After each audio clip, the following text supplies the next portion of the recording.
Queridos irmãos da Igreja Presbiteriana Memorial em Muribeca, eu sou o pastor Diego e é com grande alegria que estamos mais uma vez transmitindo a palavra do Senhor. Deus nos tem dado essa graça, irmãos, embora não estejamos reunidos fisicamente no templo, como Igreja do Senhor, mas podemos ouvir a voz do Senhor por meio da sua palavra e meditarmos nela, sermos edificados. Eu quero convidar vocês, meus irmãos, a abrir comigo a sua Bíblia, a carta de Paulo aos Filipenses, capítulo 1. Filipenses, capítulo 1. Nós estávamos meditando nessa carta, fizemos uma pausa.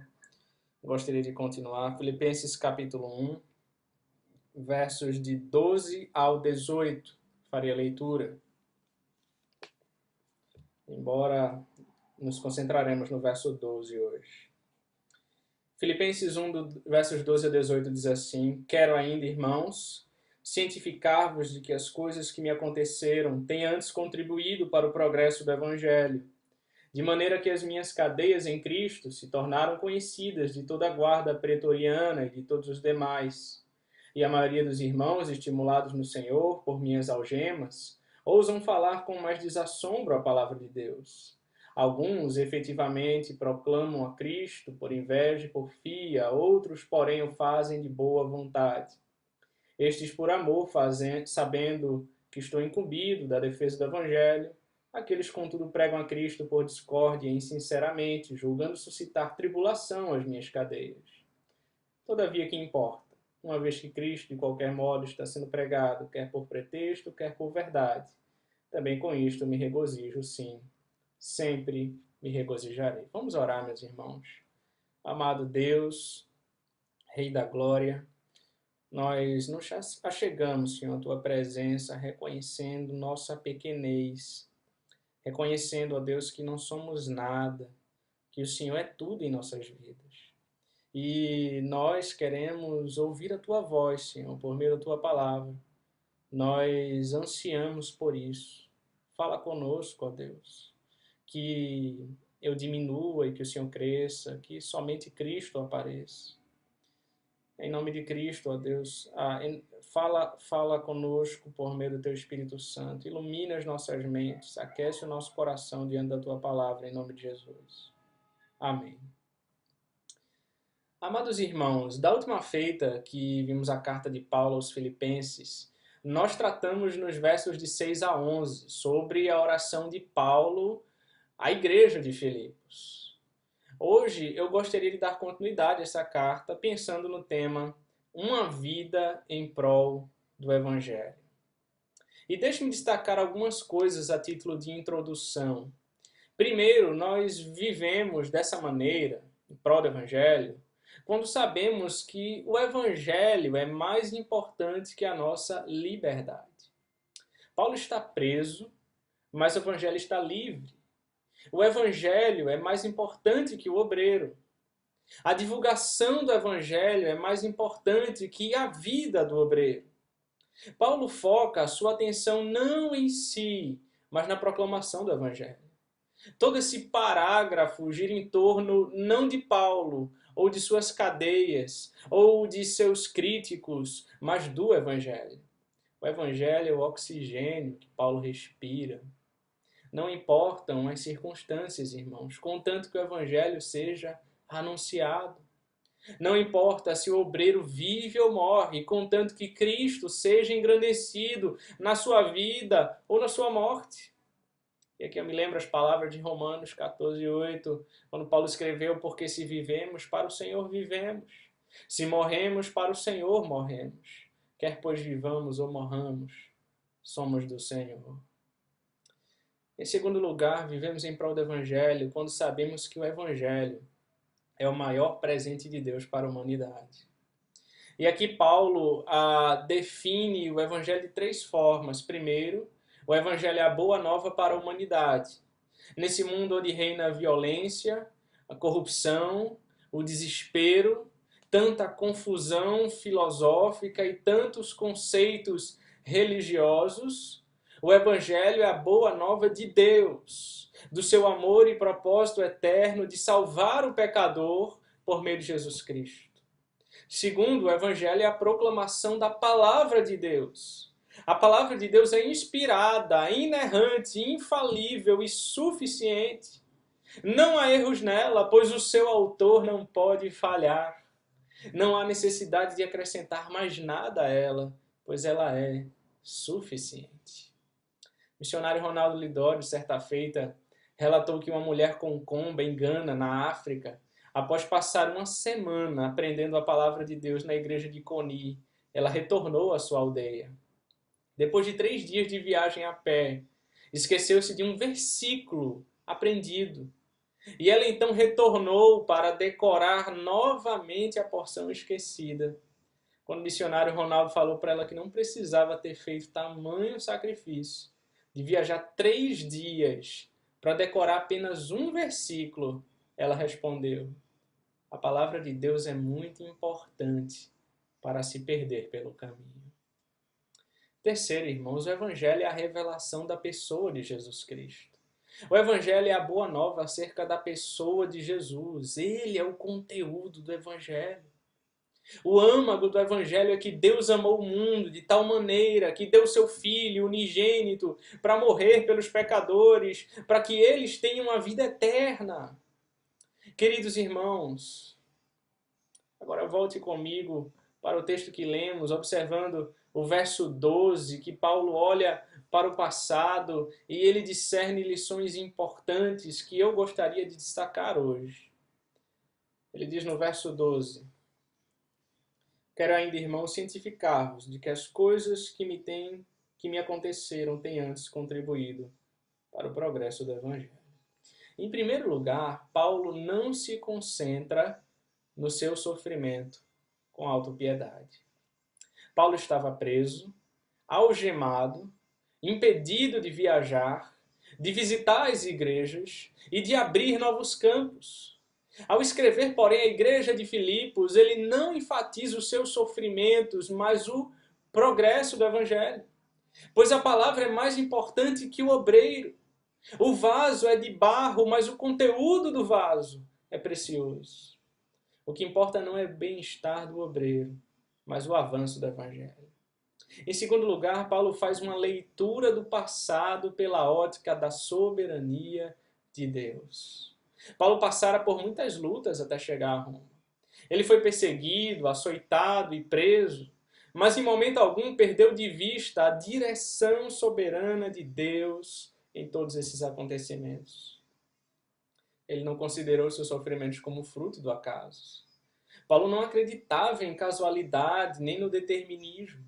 Ele sabia que a mão soberana da providência guiava o seu destino e que os seus sofrimentos estavam incluídos nos planos do eterno para o cumprimento de propósitos mais elevados. Ele não considerou os seus sofrimentos meramente como perseguição dos homens.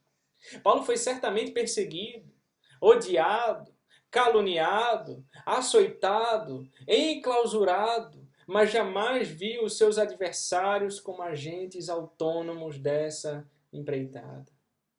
Ele sempre olhou para os acontecimentos na perspectiva da soberania e do propósito de Deus. Ele não considerou seus sofrimentos como expressão da fúria de Satanás. Embora Satanás tenha intentado contra ele, jamais Paulo considerou como agente de seus sofrimentos. Quem estava no comando da sua agenda não era o inimigo, mas Deus. Quem determinava o rumo dos acontecimentos na agenda missionária da igreja era Deus. Paulo via os acontecimentos como um plano sábio de Deus para o cumprimento de um propósito glorioso, ou seja, o progresso do Evangelho. Em terceiro lugar, irmãos, Paulo olha para o passado e vê um propósito divino em tudo o que lhe aconteceu. Ora, mas alguém pode se perguntar o que aconteceu com Paulo, o que contribuiu para o progresso do Evangelho. Quais foram os fatos que estão incluídos nesses acontecimentos? Primeiro, ele foi perseguido em Damasco, Atos 9, 23 a 25. Após converter-se na capital da Síria, Paulo anunciou Jesus nessa cidade.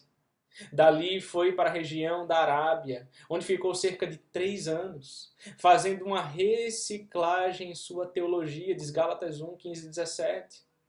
Voltou a Damasco e agora não apenas prega, mas demonstra meticulosamente que Jesus é o Cristo. Atos 9, 22. Então, em vez de ser acolhido, ele é perseguido. Ele então precisa fugir da cidade para salvar a sua vida. Essa perseguição deve ter sido um golpe duro para Paulo. Segundo, ele foi rejeitado em Jerusalém, Atos 9, 26 ao 28. Quando chegou a Jerusalém, na igreja mãe, os apóstolos não confiaram nele. Paulo então sentiu a dor de ser rejeitado. A aceitação é uma necessidade básica da vida humana, irmãos. Ninguém pode viver saudavelmente sem amor. Não somos uma ilha, isolados de todo mundo. Foi então que apareceu Barnabé, o filho da consolação, para abraçá-lo, para valorizá-lo e integrá-lo na vida da igreja. Terceiro, ele foi dispensado no campo pelo próprio Deus. Atos 22, 17 ao 21. No clímax da sua empolgação, no auge do seu trabalho, Deus mesmo aparece a ele em sonhos e o dispensa da obra. Deus o manda arrumar as malas e sair de Jerusalém. Paulo não entende, discute com Deus. Para ele, Deus estava cometendo um erro estratégico, tirando-o de cena. Deus, porém, não muda. É Paulo quem precisa mudar-se. Diz o texto sagrado em Atos 9:31 que quando Paulo arrumou as malas e foi embora, a igreja passou a ter paz e a crescer. Certamente, irmãos, esse foi um doloroso golpe no orgulho desse homem. Quarto, ele foi esquecido em Tarso, Atos 9:30.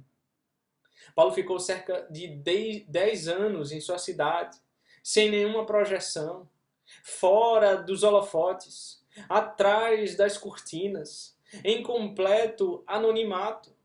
Deus o esvazia de todas as suas pretensões, golpeia o seu orgulho e coloca o machado na raiz de seus projetos mais acalentados. Quinto, ele foi colocado na sombra de outro líder, Atos 13, 2. Convocado por Barnabé para estar em Antioquia da Síria, reinicia o seu ministério. Depois de um ano de intenso trabalho nessa igreja, o Espírito Santo disse: separai-me a Barnabé e a Saulo para a obra que eu os tenho chamado. Em Atos 13, 2. Observe que os escolhidos não são Saulo e Barnabé, mas Barnabé e Saulo. Será que você já foi o segundo alguma vez? Já ficou na sombra de outra pessoa? Já foi reserva de alguém? Antes de ser um grande líder, Paulo precisou aprender a ser submisso. Quem nunca foi liderado, dificilmente saberá como liderar. Sexto, ele foi apedrejado e arrastado como morto na cidade de Listra, Atos 14, 19. Paulo estava fazendo a obra de Deus, no tempo de Deus, dentro da agenda de Deus, e mesmo assim foi apedrejado. Contudo, ele não ficou amargurado, nem se decepcionou com o ministério. Ao contrário, ele prosseguiu fazendo a obra com alegria. Sétimo, ele foi barrado por Deus no seu projeto, Atos 16, versos 6 a 10. Paulo queria ir para a Ásia, mas Deus o impediu. Ele tinha uma agenda e Deus tinha outra. Paulo teve de abrir mão da sua vontade para abraçar a vontade de Deus, pois importa ao obreiro obedecer sempre. Oitavo, ele foi preso e açoitado com varas em Filipos, Atos 16, 19 ao 26. Mesmo estando no centro da vontade de Deus, Paulo foi preso, açoitado com varas e jogado num cárcere. Em vez de ficar revoltado, amargurado com as circunstâncias, ele orou e cantou à meia-noite. E Deus abriu as portas da prisão e o coração do carcereiro. Nono, ele foi escorraçado de Tessalônica e Bereia, Atos 17, 5 e 13. Por onde passa, ele deixa o perfume do evangelho, mas os espinhos pontiagudos da perseguição o ferem. Ele foi enxotado dessas duas cidades em vez de ser recebido com honras. 10º, ele foi chamado de tagarela em Atenas e de impostor em Corinto. Atos 17, 17 e 18 e 18, 12. Na capital da cultura, das artes e da filosofia, Paulo é chamado de tagarela. E na agitada cidade de Corinto, onde trabalhou 18 meses, Paulo foi considerado um impostor. As circunstâncias lhe parecem absolutamente desfavoráveis, irmãos. Paulo parece um homem de aço. Ele suporta açoites, cadeias, frio, desertos, fome, perigos, naufrágios, ameaças, sem perder a alegria. Em 2 Coríntios 11. 11º, ele é preso em Jerusalém e acusado em Cesareia. Atos 21, 27 e 28. Paulo estava levando ofertas de amor para os crentes pobres de Jerusalém, quando ele foi preso no templo. Os judeus armaram ciladas para matá-lo, e Paulo então foi levado para Cesareia, onde durante 2 anos foi acusado injustamente pelos judeus. Usando seu direito de cidadão romano, Paulo apelou para ser julgado em Roma, Atos 25, 11 e 12. Aliás, não só Paulo desejava ir a Roma, mas Deus também o queria nessa cidade, diz Atos 23, 11. Mas veja o que acontece. 12º, ele enfrenta um naufrágio na viagem para Roma, Atos 27, 9 ao 28 e do 1 ao 10. Já que Deus o queria em Roma, era de esperar que a viagem fosse tranquila. No entanto, quando Paulo embarcou para Roma, enfrentou uma terrível tempestade. Durante 14 dias, o navio foi açoitado pelas ondas e todos os 276 prisioneiros perderam a esperança da vida, exceto Paulo. O navio foi destruído, diz Atos 27, do 20 ao 26, mas as pessoas foram salvas. 13º, ele foi mordido por uma víbora em Malta, diz Atos 28, do 1 ao 6. A única pessoa atacada por uma víbora peçonhenta foi Paulo. Os malteses apressadamente fizeram um juízo errado dele, chamando-o de assassino. Parecia que tudo dava errado para Paulo. No entanto, em vez de cair morto pelo veneno da víbora, ele curou os enfermos da ilha. 14º, ele chegou preso a Roma, diz Atos 28, 16. Paulo chegou a Roma não como missionário, mas como prisioneiro. Sem pompa, sem comissão de recepção, sem holofotes. Contudo, longe de ficar frustrado, ele diz à igreja de Filipos que todas essas coisas contribuíram para o progresso do Evangelho. Ele não se considera prisioneiro de César, mas de Cristo, diz Efésios 4:1. Em quarto lugar, irmãos, Paulo olha para o seu sofrimento como a abertura de novos caminhos para o Evangelho. Paulo diz que as coisas que lhe aconteceram, em vez de desmotivá-lo, de decepcioná-lo ou atrapalhar o projeto missionário, contribuíram para o progresso do Evangelho. William Barclay diz que a palavra que Paulo usa para o progresso do Evangelho é muito expressiva, procope. Este termo é usado particularmente para designar o avanço de um exército, uma expedição. O substantivo provém do verbo prokopten, que significa derrubar de antemão, e se aplica ao corte de árvores e a toda a remoção de impedimentos que eram como obstáculo à marcha do exército. Ralph Martin diz que esse termo grego, procope, significa mais especificamente avanço a despeito de obstruções e perigos que bloqueiam o caminho do viajante. Warren Wiersbe, por sua vez, entende que o termo procope significa avanço pioneiro, ou seja, um termo militar grego que se referia aos engenheiros do exército, que avançavam à frente das tropas para abrir caminho em novos territórios. Assim, a prisão de Paulo, longe de fechar as portas, as abre ainda mais. longe de ser uma barreira, desobstrui o caminho a novos campos de trabalho que jamais seriam alcançados de outra forma. Eu creio, meus irmãos, que tudo o que estamos passando hoje, ainda que não entendamos, Deus está usando tudo isso para a glória dele, para o progresso do seu evangelho. Assim, Paulo diz: quero ainda, irmãos, cientificar-vos de que as coisas que me aconteceram têm antes contribuído para o progresso do evangelho. Feche os seus olhos e vamos orar. Senhor Deus, obrigado, Pai, pela tua santa palavra. Obrigado a Deus por nos instruir, Pai, quanto a essa vida em prol do evangelho.